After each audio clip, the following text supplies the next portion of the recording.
Здравейте, аз съм Юлия от Одеса, Украина и последната година и половина живея тук в България, в София.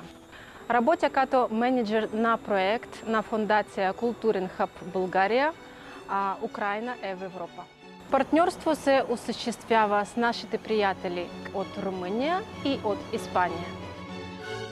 Целта ни е да помогнем на младите хора от украинските общности в Румъния, Испания и България да се адаптират по-лесно към новият им дом. Фокусът ни е насочен към младежите, които имат артистични таланти – музиканти, художници, дизайнери и други. Също така искам да създадем новата платформа, да споделим повече за личния опит на украинските граждани, бягащи от войната, при адаптирането им в новото общество. Ще създадем възможности за представяне на талантите на млади украинци от Румъния, Испания и България. И ще подпомогнем техните усилия да учат и да търсят професионална реализация.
Здравейте!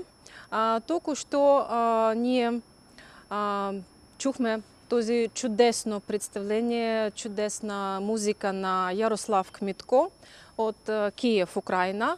Той е млад музикант от Киев, както казват, бежанец, но фактично просто от талантливи младежите, който търси новият живот и нова съдба в Европа.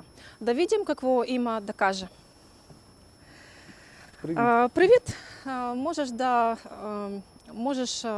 се представиш, як се казваш? Так, звісно. Мене звати Ярослав, мені 26 років. Сьогодні я буду розмовляти з вами українською. Я народився недалеко від Вінниці, це чудове містечко в Україні, але насправді все життя прожив в Києві і вважаю себе киянином. Так, дуже приємно. І Навзаєм. відколи ти в Болгарії, в Європі взагалі? Так вийшло, що мені довелося виїхати по роботі на той час в Болгарію за тиждень до того, як почалась війна. Угу. Це трапилось майже випадково, якось це було наполовину чудо, наполовину випадок. Так. І мені просто, я вважаю, що пощастило, тому що в моєму випадку, по-перше, я б ніколи не взяв в житті в руки автомат і побіг когось стріляти. Угу. По-друге, я вважаю, що я набагато більше можу користі принести тут. Як музикант? Як музикант, як соціальна людина, як, в принципі, як просто людина. Набагато більше я зможу принести користі, зараз організовуючи якесь дозвілля для наших українців тут, які не знають, як себе стримувати, як себе тримати взагалі. У доброму стані. Так, дякую. Так. Чи ти вже маєш тут зв'язки, приятелів? У мене є друзі, які переїхали з України сюди.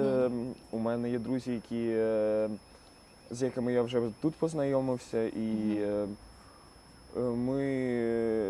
Насправді це цікаво, тому що Болгарія одна з небагатьох країн, в яких коли я законектився, то Мгм. у мене вийшло продовжувати якісь зв'язки, стосунки і повертатися сюди залюбки. Мгм.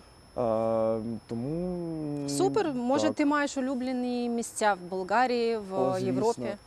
Обожнюю місто Велике Тирново. Для Мгм. мене одне з найулюбленіших місць. Звісно, я обожнюю Вітошу, я обожнюю Софію. Взагалі люблю Болгарію. Мені тут дуже подобається. І Мгм. я б не сказав, що я можу виділити якісь, ну от прям, ну найулюбленіше так, точно одне можу виділити. Це Мгм. Тирново. Супер. А як ти вважаєш, чи ти отримав тут достатньо допомоги як біженець в Європі саме? Тут потрібно зазначити, що таке допомога Мгм. і для чого Будь-яка вона. моральна, фінансова, Ну так, продукти. я так думаю, що якби я опинився в будь-якій іншій країні, то можливо наслідки для моєї психіки були б набагато гірші. Ну, Мгм. я маю на увазі, Болгарія дуже така пригладила кути, Мгм. і тому мені складно переоцінити вклад Болгарії в моє життя. Добре. Може, можеш назвати якісь конкретні організації, які допомагають українцям? Чи ти не зіткався? На жаль, я як індивідуаліст і винахідник свого особливого шляху, Мгм. я дуже мало спілкуюся з організаціями, більше з персоналізовано з якими-небудь колекціонерами, художниками, артистами. Мгм.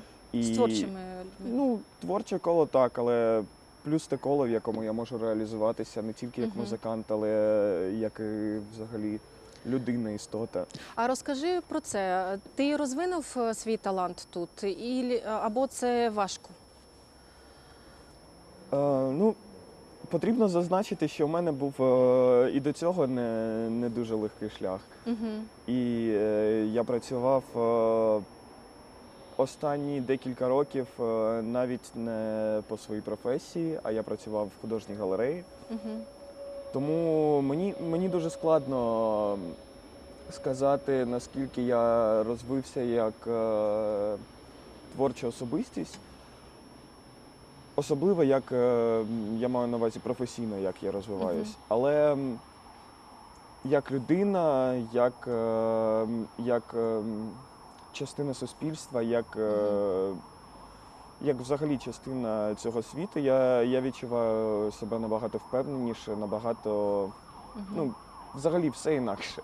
Супер. Але може ти брав участь в якихось концертах, в якихось таких заходах творчих тут? Так, в Болгарії я познайомився з дуже цікавим музикантом з Васко Крипкото. Так. І ми з ним грали минулого року дуже чудовий концерт на підтримку ЗСУ і взагалі громадян України в Болгарії. Угу. І це було неймовірно. Купа емоцій, люди просто неймовірно щасливі від якийсь ти відчуваєш, коли ти віддаєш, і фідбек одразу, Так, от, так. моментальний.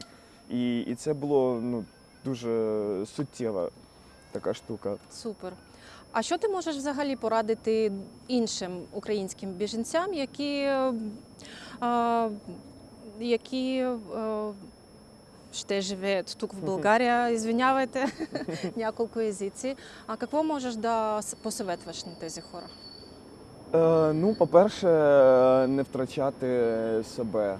Звісно, це дуже розмито і це дуже складно, але це найголовніше – не втрачати контакт з самим собою. Тому що ситуація може змінюватись кожну секунду, кожну хвилину, і ти не завжди будеш це контролювати. Бути гнучким. Гнучким – так. Це обов'язково взагалі, я вважаю, для кожної людини. І не тільки у якихось критичних ситуаціях, а в Взагалі. принципі так. І, по-друге, я вважаю, що це моя особиста думка. Я не знаю, як насправді в багатьох відбувається, але як я бачив, багато українців дуже соромляться, або їм соромно, або вони не хочуть просити про допомогу. Вони так. якось себе вони вважають, що це принижує, Принижує. так, якесь достоинство. І я їх розумію, так. Коли ти все життя на себе працював, на Так. свій хліб. Але я вважаю, що не варто соромитись просити допомоги, не варто Коли потрібно. так, не варто соромитись взагалі комунікувати з людьми. І неважливо, яка ситуація, головне залишатися собою. Так. А якщо б ти був волонтером, що б ти зробив для інших біженців? Дуже обширний спектр. Всього? Няколко мислі. Ну, напевно, я би все ще займався своїм професійним напрямком. Тобто я би займався музикою, як би то не було. Можливо, я би вчив ремонтувати інструменти безкоштовно. Можливо, я би викладав дітям теж безкоштовно. Можливо, якісь воркшопи, класи, цікаві концертики. Це має сенс, так. Так, і насправді це має сенс, але дуже складно організуватись, щоб зробити це на високому рівні, на кваліфікованому рівні. Тому що, наприклад, багато дітей зараз потребують якоїсь дуже віддушеної, творчої, Так, чи згідно. якої б то не було. І я бачу просто, як діти з глузду їдуть, вони не розуміють, що з ними відбувається, чому вони в іншій країні, чому вони не можуть повернутися додому до друзів. І це важко, і в першу чергу я б надавав скажімо так, арт-терапію. Арт-терапію, так. Так, це дуже такий непривабливий термін зараз, але він працює. Так. Ти особисто, чи ти почуваєшся тут в безпеці? Чи ти вважаєш, чи Болгарія і європейські країни можуть надати ту безпеку для українців?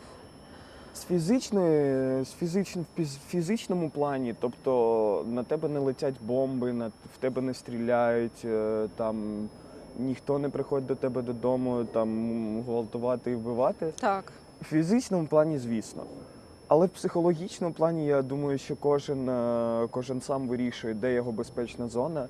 І мені було дуже складно, в принципі, прийняти сам факт війни. Так. І сам факт того, що я не зможу повернутись, це досі дуже складно.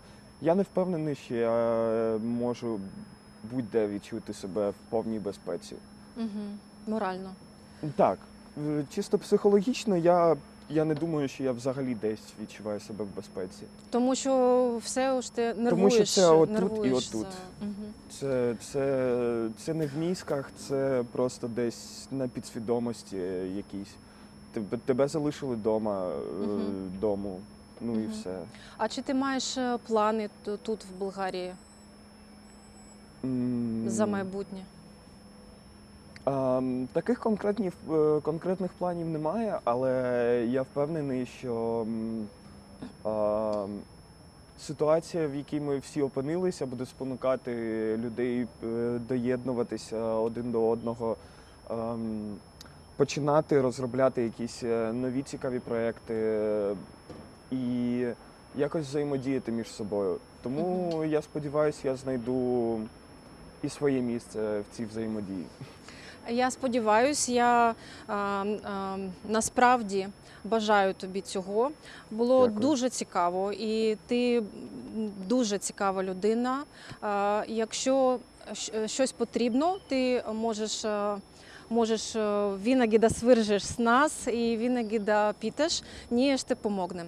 И благодаря ти много за срещата. Дуже дякую. Довиждане.